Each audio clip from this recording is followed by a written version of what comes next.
Right now, your personal data might be for sale on the dark web. Your credit card details, email passwords, even your identity, all just a few clicks away. But how do hackers and criminals access this hidden world? Today, we are going beyond theory.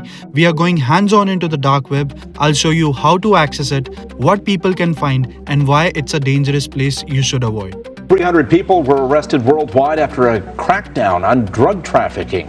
Authorities in the U.S. and Europe say this was the largest operation of its kind. A sophisticated drug syndicate operating on the dark web. So here we can get a diploma from almost any school for 0.1 of a Bitcoin, so $1,000, $1,100. Here we go, we can buy a UK passport with the name of your choice for 1,000 British pounds. The internet is divided into 3 layers. First layer is the surface web. Everything you can search on Google, Wikipedia, YouTube, Amazon belongs to the surface web. Then there is deep web.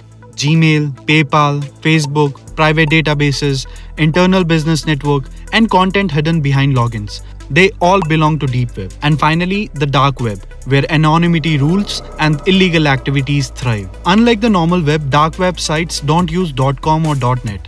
They end with .onion and require special software to access. The most common tool, the Tor browser. Let's set it up. First step is to download the Tor browser from official website torproject.org. Never download from third-party sites to avoid any malware. Step 2 is to open the browser and connect to the Tor network.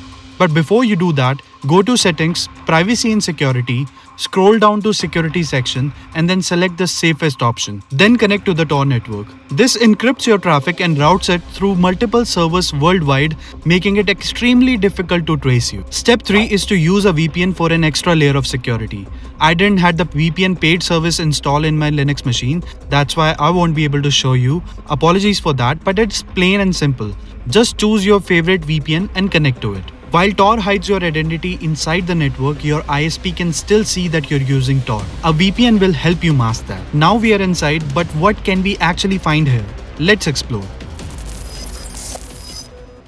Unlike Google, Tor doesn't have a central search engine. Instead, people use special directories like the Hidden Wiki to find .onion sites. Here's where things get illegal. People buy and sell stolen credit card data, fake passports, hacking services, and even weapons. Of course, I won't be showing you any real transactions because this is where things cross the line into criminal activity, but not everything here is illegal. Some news organizations like the BBC have dark web version to help people in censorship-heavy countries so they can access the information. If you think using the dark web makes you untouchable, think again. Law enforcement agencies worldwide actively monitor and shut down illegal marketplaces.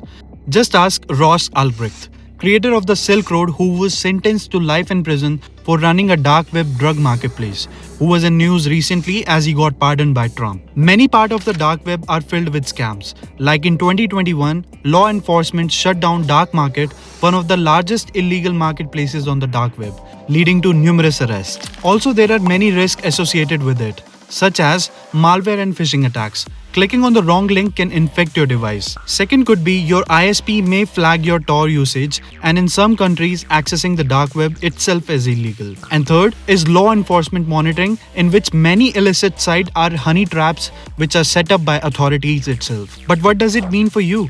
Your leaked passwords and credit card information might already be on sale here. Hackers use these stolen credentials to break into your accounts. To protect yourself from cyber criminals who operate in these hidden corners of the internet, follow these steps. Always use a VPN with Tor to add an extra layer of anonymity. Second, never enter personal information or log into your real accounts. Third, always stick to verified onion sites and avoid clicking random links. Fourth is enable no script in Tor to block malicious JavaScript exploits. Last but not the least, consider using Tails OS, a secure, bootable operating system for anonymity. Now that you've seen the dark web firsthand, do you think it's worth the risk? Let me know your thoughts in the comments, and if you want to add something, share your knowledge with us in the comments. If you gained any information from this video, do hit that like button and subscribe to our channel. I'll see you in the next one. Until then, stay safe, stay secure, and take care.